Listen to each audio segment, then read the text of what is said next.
Engineering mathematics के lecture number 19 matrices में हम डिस्कस करेंगे non homogeneous system of linear equation को। इससे पहले वाली लेक्चर नंबर 18 में हम लोगों ने डिस्कस किए थे homogeneous system of linear equation को। तो वर्किंग रूल हमने कॉपी करके रखा है। पहले हम सिस्टम को कंसीडर करेंगे। अच्छा, लेक्चर नंबर 18 में मैंने कंसीडर को कंसीड लिखा है, तो मैं सबसे पहले तो क्षमा चाहूँगा कि आर हमने मिस्टेक किया था। और मैं पहले कहता हूँ कि अगर कोई चीज़ मिस्टेक हो जाए, कोई वर्ड, तो उसको आप करेक्शन कर लीजिएगा, ठीक है, और माफ़ कीजिएगा। तो कंसीडर कर लेते हैं सबसे पहले सिस्टम ऑफ लीनियर इक्वेशन को। तो consider system of linear equation, ठीक है। तो हमने यहां से मान लिया क्या कि a1x plus b1y plus c1z is equal to d1, a2x plus b2y plus c2z is equal to d2, a3x plus b3y plus c3z is equal to d3। इसे हम इक्वेशन 1 कंसीडर कर लेते हैं, या तो 1 2 3 कंसीडर कर सकते हैं। तो ऐसा करते हैं, 1 2 3 ही कंसीडर कर लेते हैं इसको, ठीक है।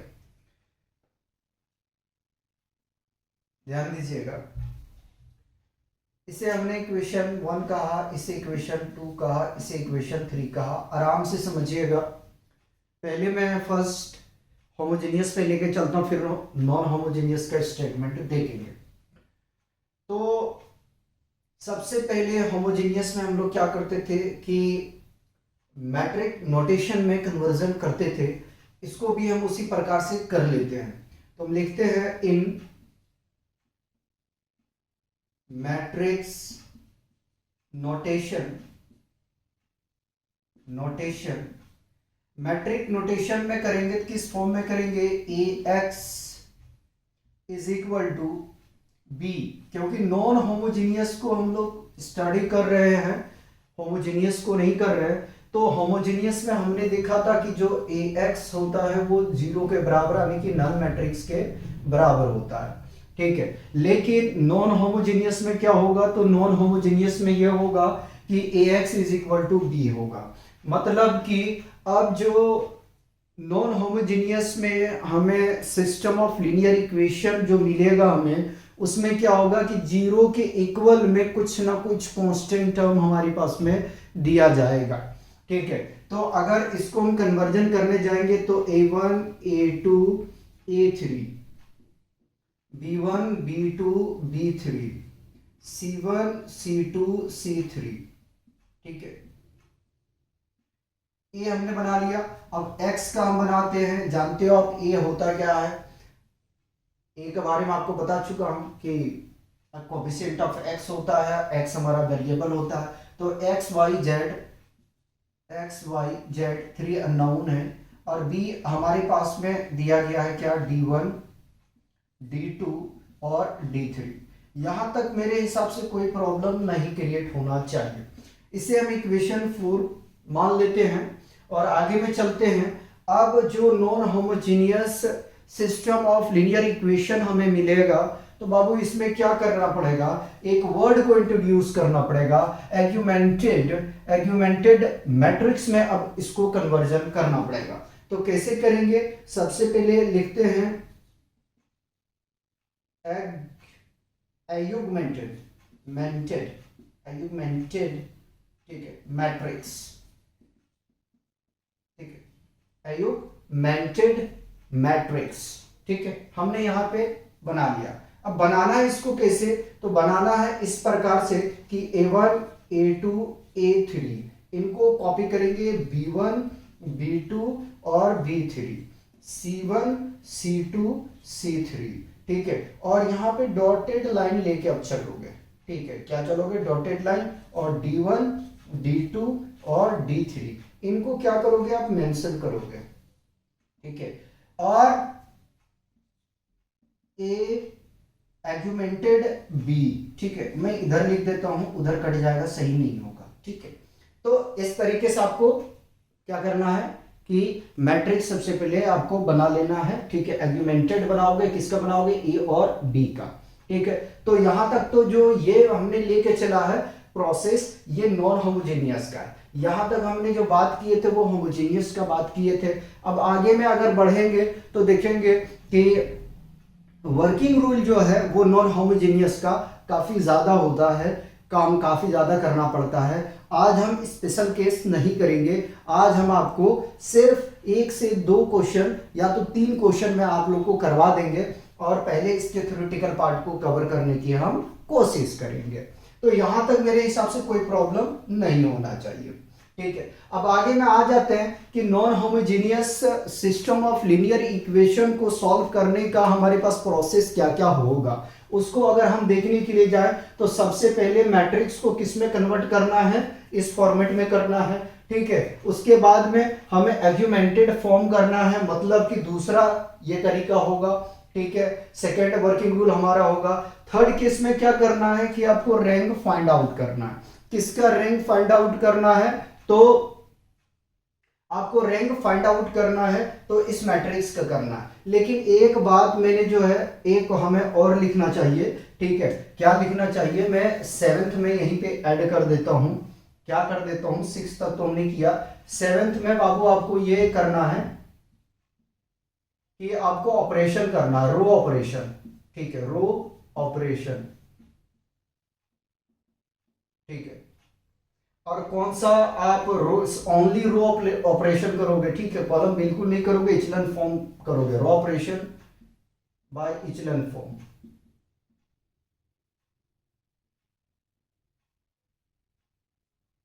ठीक है। यहीं तक लिखता हूं, जरूरी नहीं आगे लिखने का। तो रो ऑपरेशन अप्लाई करेंगे, इचलन फॉर्म में मैट्रिक्स को बनाएंगे, ठीक है। तो हमने डिस्कस कर चुके थे। तीसरा इसको मानिएगा, 7th वाले को 3rd में शिफ्ट कीजिएगा। तो रो ऑपरेशन आप लगाएंगे, रो ऑपरेशन लगाने के बाद में इचलन फॉर्म में उसको कन्वर्जन करेंगे।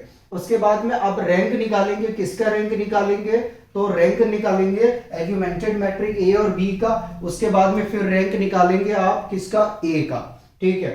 ऐसा नहीं है कि दोनों को अलग अलग रैंक निकालना। फिर से रिपीट कर रहा हूं, जैसे आप रो ऑपरेशन आपका कंप्लीट हो जाएगा, इचलन फॉर्म में मैट्रिक्स का कन्वर्जन हो जाएगा, उसके बाद में आप रैंक को जो है वो डिसाइड करोगे कि रैंक एग्यूमेंटेड मैट्रिक्स का क्या है और रैंक ए मैट्रिक्स का क्या है। दोनों को सेपरेशन करके नहीं करना है, हम क्वेश्चन लगाएंगे वहां पे क्लियर हो जाएगा, ठीक है। एक ही मैट्रिक्स में जब ये एलिमेंट अपना 0 हो जाएगा, ये एलिमेंट पूरा 0 हो जाएगा ना, तो क्या करेंगे, मैट्रिक्स को हम कैसे रैंक फाइंड करेंगे, तो सबसे पहले ए बी का निकालेंगे तो पूरा मैट्रिक्स देखेंगे, D1 D2 D3 को इंक्लूड करके।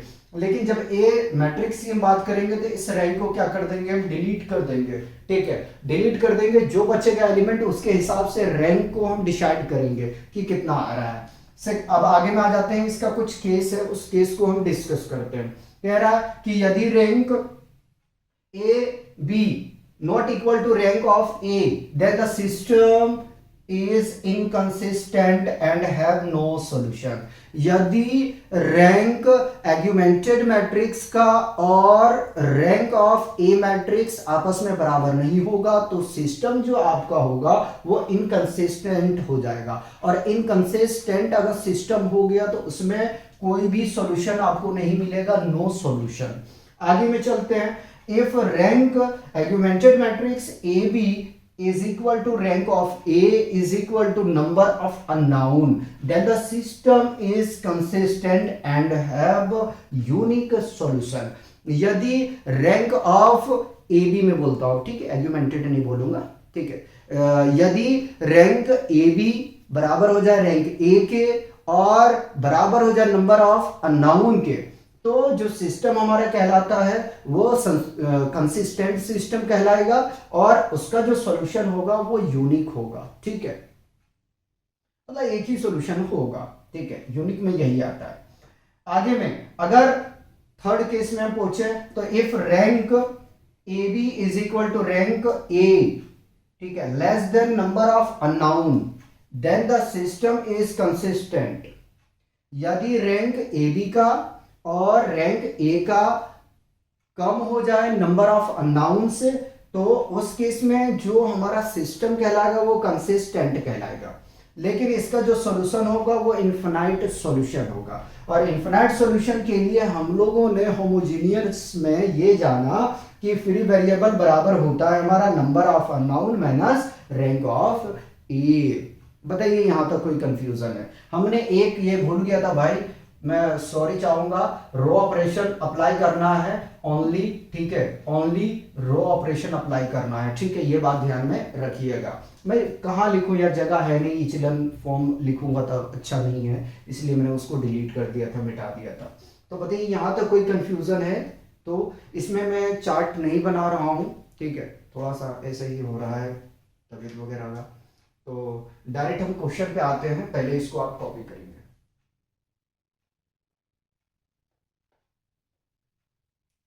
चलिए मिटा दो।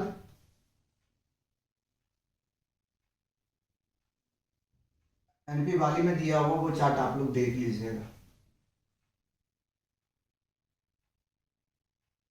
यार इतना मेहनत करने के बाद में 2 से 3 व्यूज आते हैं, ठीक है, लेकिन ये है कि काम करना पड़ता है। कभी कभी तो भाई 0 व्यूज मिलते हैं, ठीक है, आप लोग शेयर नहीं करते हो ना सब्सक्राइब करते हो, क्या बोला जाए। चलो पढ़ दिया करो एटलीस्ट। बहुत ज़्यादा मेहनत होता है यार, लेक्चर को शूट करो, ठीक है, लिखो, फिर उसको थोड़ा सा कटिंग छटिंग करो, फिर अपलोड करो, डेटा जाता है। तो फर्स्ट क्वेश्चन हम लेते हैं। देखिए वो आप लोग की मर्जी है, करें या नहीं करें, शेयर करें, सब्सक्राइब नहीं करें ना करें, वो आपके ऊपर में डिपेंड करता है। क्वेश्चन फर्स्ट लेते हैं, ठीक है, क्वेश्चन फर्स्ट ले रहे हैं, ठीक है।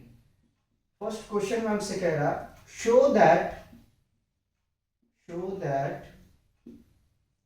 द सिस्टम of equation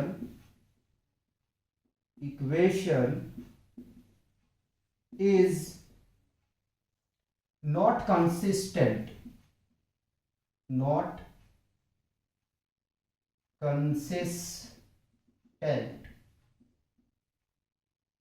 हमारे पास में इक्वेशन गिवन है x plus y plus z is equal to -3 plus y minus 2z is equal to -2 और 2x plus 4y plus 7z is equal to 7, ठीक है। तो चेक करते हैं, हमें शो कर रहा है कि जो दिया गया इक्वेशन है वो कंसिस्टेंट नहीं है, ठीक है। आइए जरा सा चेक करते हैं।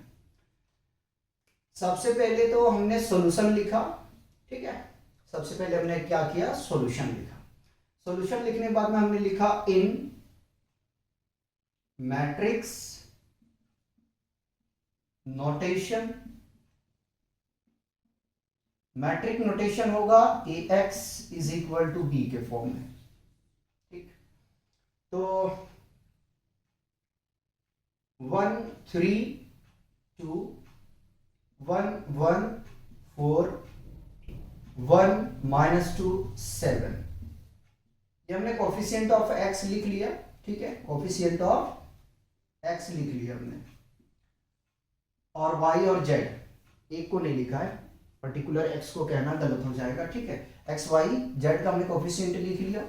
अननोन है हमारे पास में x y और z, इसको भी हमने लिख लिया, ठीक है, is equal to non homogeneous की पहचान ये है कि इक्वल में कुछ ना कुछ आपको वैल्यू गिवन होगा, जो हमने पहले आपको बता चुके हैं, ठीक है।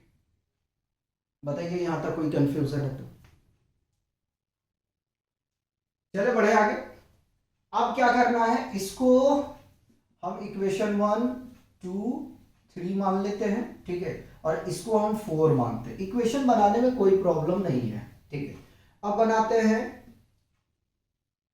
Augmented matrix. मैट्रिक्स बना दिया हमने यहां से। तो ए बी यानी कि ए और बी को लेना है is equal to, A matrix को कॉपी कर लो 1 3 2 1 1 4 1 -2 7 और ये डॉटेड लाइन रखेंगे -3 -2 7। हमें चेक करना है कि जो सिस्टम दिया गया है वो कंसिस्टेंट नहीं है, ये चेक करना है। इसके बाद में अब हम करते हैं कि आप पहले तो इसको जीरो करने की कोशिश करते हैं, ठीक है। 1 2 3 कोशिश करें कि इसको पूरे जीरो कर दें, लेकिन हमारा टारगेट होता है 3 2 4 को जीरो करना, ठीक। तो अब यहां से मैं ऑपरेशन लगाने की कोशिश करता हूं। ऑपरेशन पहले मैं लगाता हूं R2 में, ठीक है।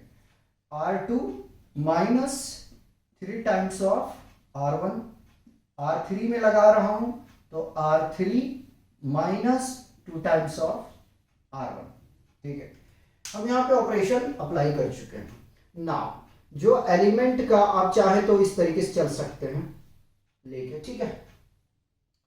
अब यहां से फर्स्ट रो को तो कॉपी करिए 1 1 1, ठीक है, और -3 अभी डॉट लगा देंगे, इसको तो मैंने कॉपी कर लिया। ऑपरेशन किस में कर रहा है R2, आराम आराम से समझो।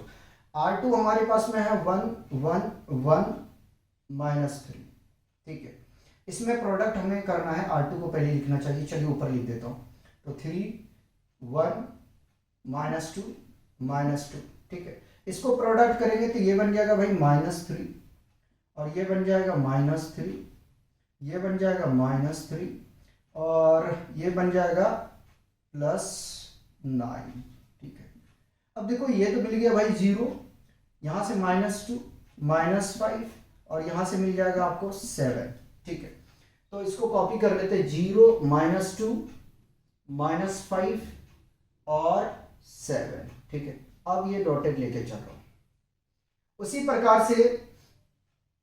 प्रकार से हम क्या करते हैं कि 3 को भी, रो 3 को जो हम ऑपरेशन कर रहे हैं उसको निकाल देते हैं, ठीक है, उसको निकाल लेते हैं। तो पहले रो 3 को लिखा जाएगा 2 4 7 7, ठीक है।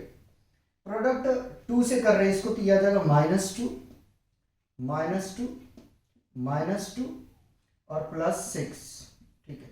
0 2 5 सब और ये ऐड हो जाएगा तो आएगा 30, ठीक है। यहां से मिल गया 0 2 5 और 30, ठीक है। बताइए यहां तक मेरे हिसाब से कोई प्रॉब्लम नहीं होना चाहिए। अब हम ऑपरेशन कर देते हैं R3 में। R3 में ऑपरेशन करते हैं तो R3 और अगर प्लस हम कर दें इसको R2 को, ठीक है, R2 को प्लस कर दें तो कुछ ना कुछ रिजल्ट यहां से मिल जाएगा हमें। चलिए फर्स्ट रो को कॉपी कर लिया 1 1 1 और -3, इसमें कोई काम नहीं किया, ठीक है। सेकंड में हमने कॉपी कर लेते हैं तो यहां से मिला है 0 -2 -5 और 7। थर्ड वाले में कर रहे हैं तो देखो क्या होगा, यहां से ये 2 मिल जाएगा 0, 5 मिल जाएगा 0, ठीक है। तो पहले इनको मेंशन कर लेता हूं, ये मिल गया 0, ठीक है। और आगे में इसको देखेंगे तो ऐड हमने किया है तो 13 और 7 हो जाएगा भैया 20, कितना हो गया 20, ठीक है। अब देखो, अब यहां से हम क्या करेंगे कि हाथ को रोक लेंगे, ठीक। अब रैंक हम निकालते हैं। Rank of augmented matrix A B is equal to, तो अननोन 0 अगर देखा जाए रो में तो कितना है भाई, अननोन तीनों में है, एक भी आएगा तो उसको अननोन हम कहेंगे। अगर आप चाहें तो इस 20 को क्या कर सकते हैं, 1/20 डिवाइड कर सकते हैं, लेकिन कोई जरूरी वाली बात नहीं है, ठीक है, उससे हमें कोई हर्ज नहीं है। तो कितना मिल गया 3। अब रैंक ऑफ ए निकालने के लिए जाएंगे तो rank of A is equal to, rank of A के लिए क्या करेंगे, इसको हम ढक देंगे। तो अननोन रोज हमारे पास में 2 है, कितना आ गया, 2 आ गया, ठीक है, 2 रो आ गया, ठीक। अब यहां से लिखते हैं कि हैंस या देयरफॉर कर लेते हैं, ठीक है, therefore rank of A B, rank of A B is not equal to rank of A, there say hence the given system of linear equation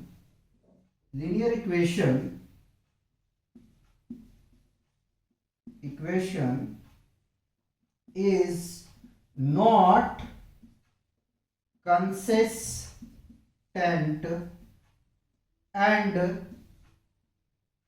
have no solution,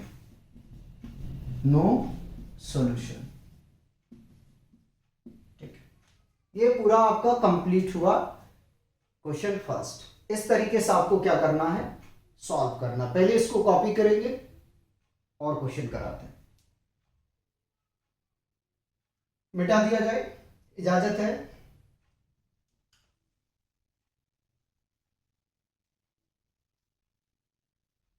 आराम आराम से करेंगे तो प्रॉब्लम नहीं आएगा, ठीक है।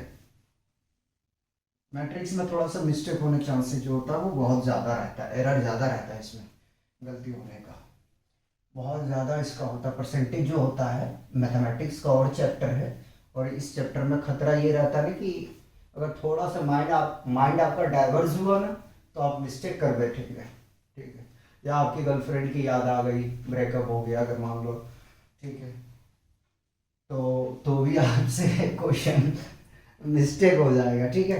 तो एग्ज़ाम वगैरह में ये सब काम मत करना, ठीक है। अगर कुछ बात हो भी गया है तो थोड़ा पैसेंस रखना, और जब एग्ज़ाम हो जाए तो आराम से याद करना, कोई बात नहीं।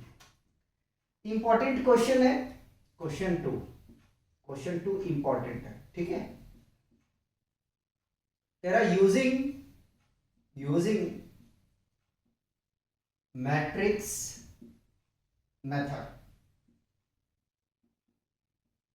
method show that the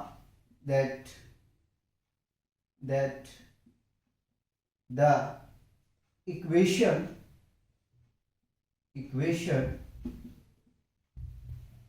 are consistent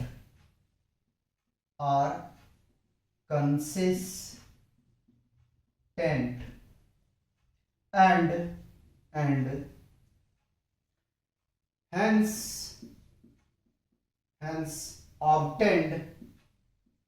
obtained the solution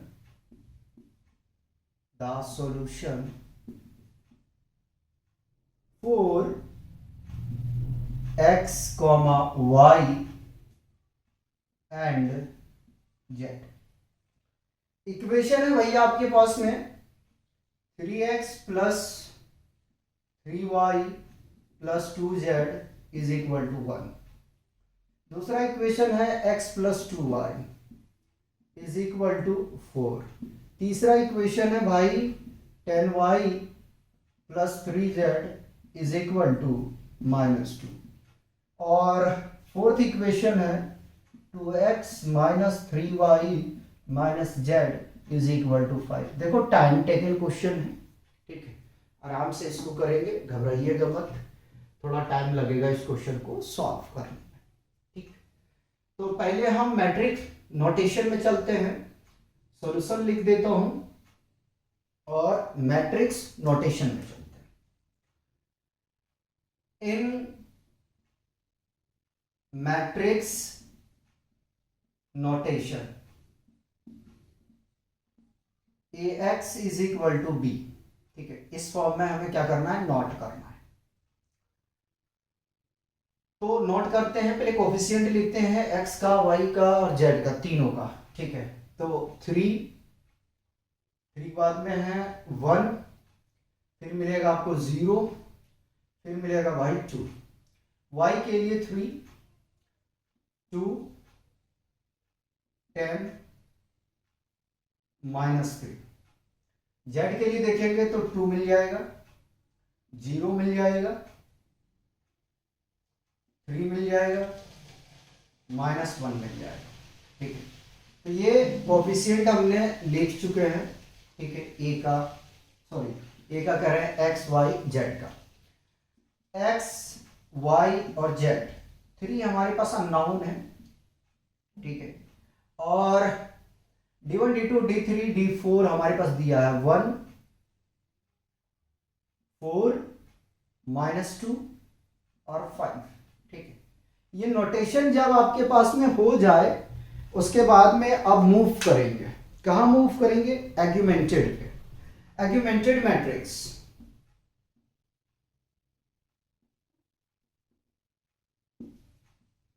matrix, ठीक है, एग्यूमेंटेड मैट्रिक्स।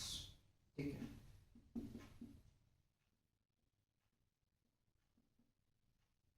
बनाते तो 3 3 2 1 2 0 0 10 3 2 -3 -1। ठीक है, 1 4 -2 5। ठीक है, बताइए यहां तक कोई कंफ्यूजन है तो नहीं होना चाहिए मेरे हिसाब से। अब अगर देखो तो एचलन फॉर्म में इसको कन्वर्जन करना है, रो ऑपरेशन लगाना है, तो क्या मैं रो 2 को चेंज कर दूं और रो 1 को, तो यहां ऑपरेशन लगा देता हूं, R2 को एक्सचेंज कर रहा हूं मैं R1 में। एक बात याद रखिएगा, जब आप एक्सचेंज करेंगे तो जो आपके पास बी मैट्रिक्स है, ठीक है, जो बी मैट्रिक्स है उसमें भी परिवर्तन होगा। ठीक है, उसमें भी परिवर्तन होगा।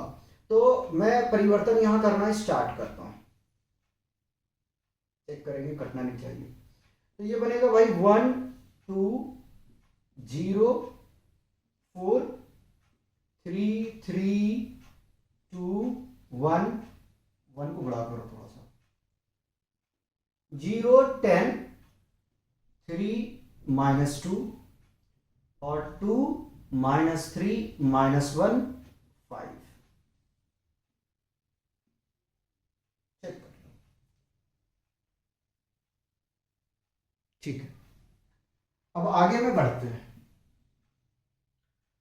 अब क्या करें कि सबसे पहले तो इसको और इसको 0 बना लेते हैं, फिर आगे देखेंगे क्या करना है। तो ऑपरेशन हम कर रहे हैं R2 पे। ठीक है, R2 में ऑपरेशन कर रहे हैं, R2 -3 टाइम्स ऑफ R1। हम R4 में ऑपरेशन करेंगे, R3 0 है। ठीक है, 3 यहां लिख रहा हूं, देखो 4 में ऑपरेशन कर रहे हैं, R4 -2 टाइम्स ऑफ R1। ठीक, कैलकुलेशन इधर करेंगे R2। R2 वाला एलिमेंट हमारे पास में 3 3 2 1 और R1 है तो उसको मल्टीप्लाई कर रहे हैं, तो ये आ जाएगा -3 और -6 -0, 0 तो माइनस नहीं होता है, और ये आ जाएगा -12। ठीक है, तो यहां से मिल जाएगा 0 -3 2 और -11। ठीक है, उसी प्रकार से अगर मैं 3 वाला करने के लिए जाऊंगा तो ये मिल जाएगा हमें यहां से, सॉरी 3 कह रहा हूं 4, तो पहले 4 को लिखना है, 2 -3 -1 और 5 मल्टीप्लाई कर रहे हैं 2 से, तो ये आ जाएगा -2 -4 0 मिलेगा और -8 मिलेगा। सब्ट्रैक्ट करोगे 0 -7 -1 और इसको सब्ट्रैक्ट करोगे -3। चलिए लिखते हैं, फर्स्ट में कुछ भी काम नहीं किया, 1 2 0 4 कॉपी कर लिया। सेकंड में ऑपरेशन है, बिल्कुल ऑपरेशन है, तो 0 आया है, -3 आया है, 2 आया है, -11 आया है। थर्ड में कोई ऑपरेशन है, बिल्कुल नहीं है, तो 0 है, 10 है, कॉपी किया, 3 को कॉपी किया, -2 है। फोर्थ में ऑपरेशन है, 0 है, -7 है, -1 है और -3 है।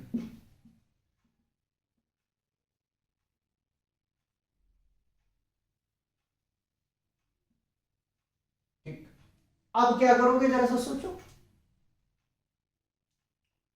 अब क्या किया जाए। तो ऐसा हम करें कि R2 में ऑपरेशन कर दें। R2 में ऑपरेशन करने से क्या मिलेगा ये आपके माइंड में आता होगा, ठीक है। R2 में ऑपरेशन क्या करना, देखो यार मेरी आदत है नहीं कि मैं सॉल्यूशन करके रखूंगा और आपको समझा दूंगा, ऐसा मैं नहीं करना चाहता हूं। मैं चाहता हूं कि आप देखो कि कैसे कैसे मैं लेके आ रहा हूं, ठीक है। अब ऑपरेशन करते हैं हम R3 में। R3 में अगर ऐसा करें कि R3 माइनस नहीं करेंगे, प्लस करेंगे, ठीक है। 3 टाइम्स ऑफ R2 और R4 में क्या करने जाएंगे, तो R4 में सेम ऑपरेशन करेंगे, R4, ठीक है, और 2 टाइम्स ऑफ R2। ऐसा करने से क्या होगा ध्यान दीजिएगा, ऐसा करने से क्या होगा ध्यान दीजिएगा। तो 1 2 0 4 0 -3 2 -11 R3 में। R3 है आपके पास में 0 10 3 -2, ठीक है। R2 में 2 से 3 से मल्टीप्लाई करना था, 0 -9 6 और 11 तिया 33, ठीक है। तो ये 0 1 9 और -35, ठीक है। क्या क्या मिला, 0 1 9 -35, ठीक है, ये मिल गया। R4 के लिए अगर हम करने जाएंगे तो हमें यहां से क्या मिलेगा जरा ध्यान दीजिएगा, इसको मैं यहां से मिटा लेता हूं, ठीक है। R4 पहले लिखना है तो 0 -7 -1 -3, ठीक है। R2 को मल्टीप्लाई करना है तो भाई ये आ जाएगा 0 +6, ठीक है, -4 और +22, ठीक है। चलिए 11 दूनी 22, ठीक है, और 3 दूनी 6 -4 आ जाएगा, ठीक है। तो यहाँ से मिल जाएगा 0 -1 और -5 और ये सब्ट्रैक्ट होगा तो ये आ जाएगा 18 और 3 21 19 आ जाएगा, है ना, 19 और 3 22, ठीक है। तो यहाँ से मिल गया 0 -1 -5 और ये 19, ठीक है। अब क्या करें, अब क्या करें, पहले इसके बारे में सोचते हैं, ठीक है। किसके बारे में, इसके बारे में। तो हम R4 में ऑपरेशन कर रहे हैं, R4 प्लस R3 कर देते हैं, ठीक है, प्लस R3 कर देते हैं। तो यहां से मिल जाएगा 1 2 0 4 0 -3 2 -11 0 1 9 -35 0 0, ठीक है। ये तो हो गया 0, जोड़ने जाएंगे तो ये मिल जाएगा 4, ठीक है। 35 में चला जाएगा 19, तो एक कैरी से दे देंगे 15 15 9 6 और यानी कि बच जाएगा -16, ठीक है। बताइए यहाँ तक कोई कंफ्यूजन है, ठीक है, यहाँ तक कोई कंफ्यूजन है तो मुझे बताएं, ठीक है। मेरे हिसाब से कोई होना नहीं चाहिए, ठीक है। अच्छा मुझे लग रहा है ऐसा कि हमने कुछ मिस्टेक किए हैं, वो क्या किए हैं जरा सा चेक कर लेते हैं, ठीक है। R4, ठीक है, 11 33 35 यहाँ तक ठीक हो गया, चलिए ठीक है। अगर मैं ऐसा करूं कि R4 मैं 1/4 से डिवाइड कर देता हूं, ठीक है, R4 में, उसके बाद देखेंगे जो रिलेशन आएगा क्या करना है, ठीक है, उसके बाद में देखेंगे क्योंकि मिटाना पड़ेगा ना।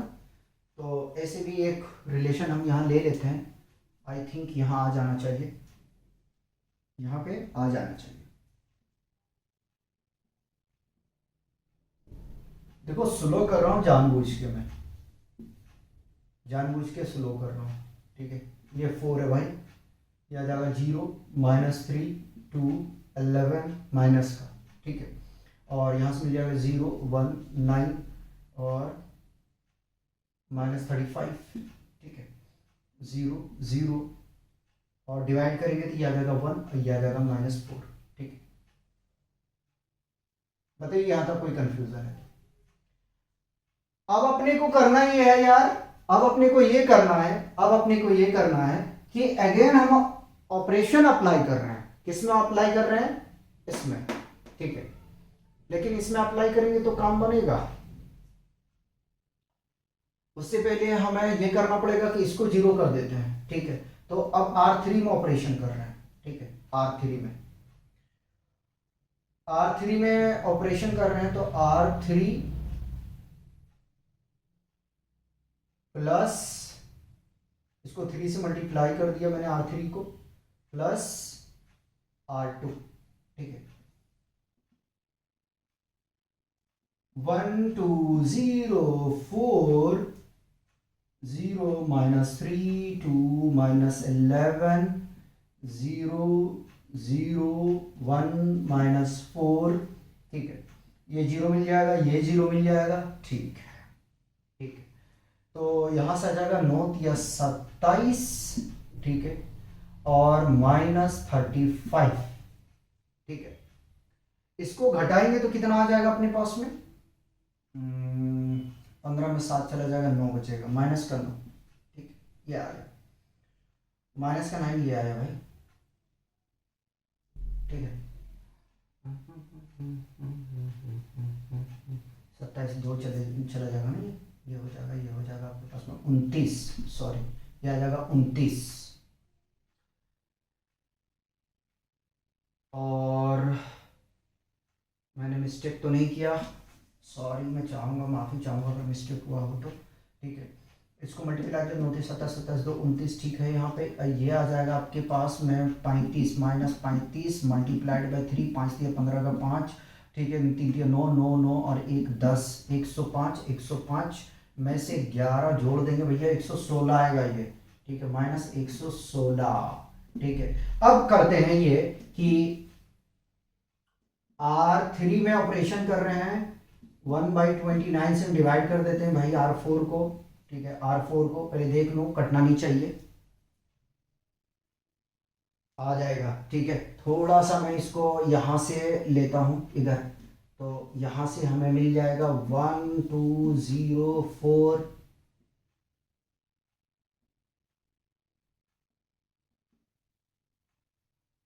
0 -3 2 -11 0 0 1, अच्छा जी, चेक तो कर लो, चेक तो किया नहीं मैंने, 116 डिवाइडेड बाई 29, ठीक है, जा रहा है। यह आ जाएगा -4 0 0 1 -4, ठीक है।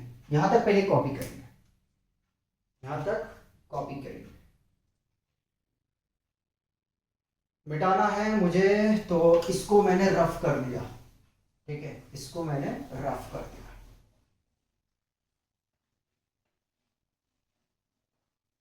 देखो टाइम तो लगेगा, मैं तो पहले कह चुका हूँ कि मैं सॉल्व करके नहीं रखा हूँ, टाइम लगेगा बाबू, टाइम लगेगा। अगर मैं सॉल्व के रख करके रखता तो सोचना तो पड़ेगा यहाँ कि चलो डायरेक्ट बता दिया जाए, तो वैसा मैं करना नहीं चाहता, मैं चाहता हूँ थोड़ा सा उलझूँ में भी, ठीक है। मज़ा तभी आता है जब जिंदगी का उलझाव होता है, ठीक है। तो पहले मैं इसको कॉपी कर लेता हूँ, हमारे पास में है 1 2 0 4 0 -3 2 -11 0 0 1 -4 0 0 1 -4, ठीक है, ये आ गया। अब मैं उसको पूरा डिलीट कर दूंगा,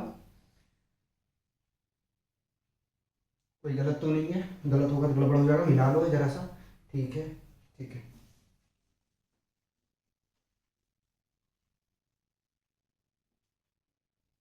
चलिए लास्ट और फाइनल ऑपरेशन, R4 में, R4, ठीक है।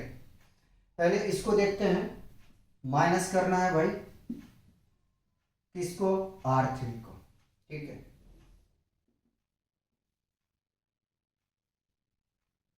1 2 0 4 0 minus 3 2 minus 11 0 0 1 minus 4 0 0 1 में 1 चला जाएगा 0, ठीक है।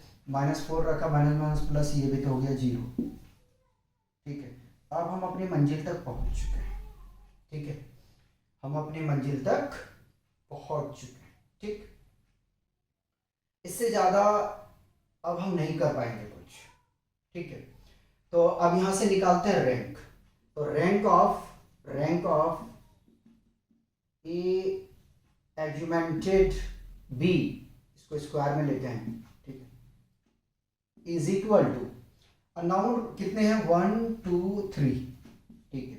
और रैंक ऑफ ए कितना आ जाएगा, ये भी है कितना 3, ठीक है। और अननाउन कितना है, नंबर ऑफ अननाउन कितना है 3, ठीक है। ये तीनों आपस में बराबर हो गया। जब बराबर हो गया तो सिस्टम कैसा होगा, hence the system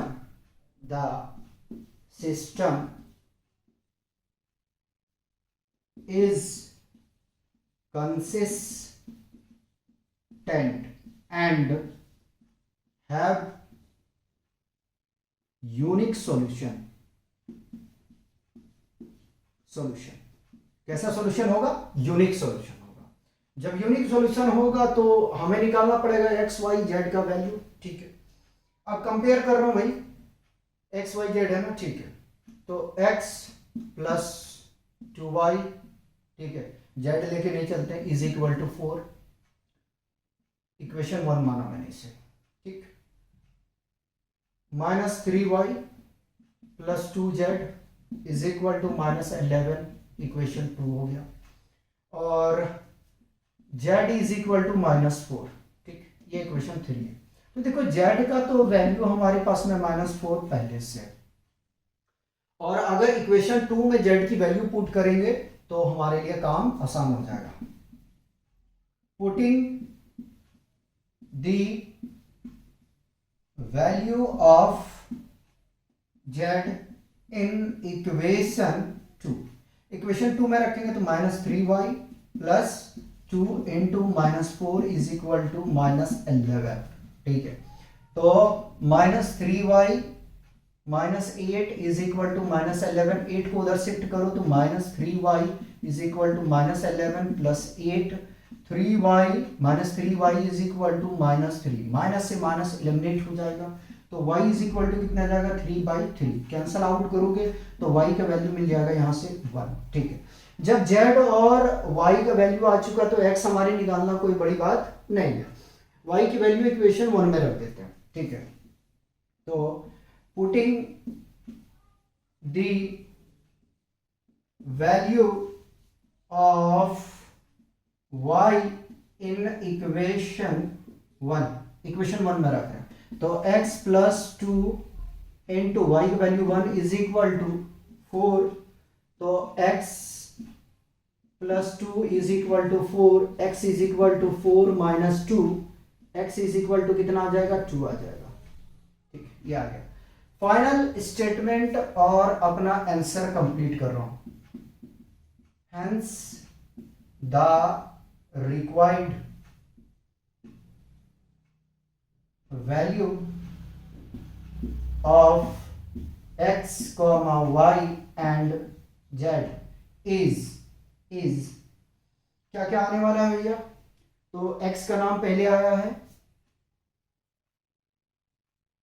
2, 1 and z है -4, ठीक, ये आ गया। और करके लिख देता हूं x equal to 2, y equal to 1 और z इज इक्वल टू -4। ठीक है, ये अपना रिक्वायर्ड सॉल्यूशन। ठीक है, इस तरीके से आपको non homogeneous system of linear equation को सॉल्व करना है। ठीक है, एक लेक्चर और हम कवर करेंगे जिसमें लैम्डा और म्यू का वैल्यू और के का वैल्यू फाइंड आउट करने के लिए सीखेंगे। ठीक है, तो आज हम लोग यही रोकते हैं, मिलते हैं नेक्स्ट लेक्चर में। तब तक आप लोग एंजॉय कीजिए और पढ़ते रहिए, और अगर कोई भी मिस्टेक हो तो क्षमा कीजिएगा और उसको करेक्शन कर लीजिएगा। ठीक है।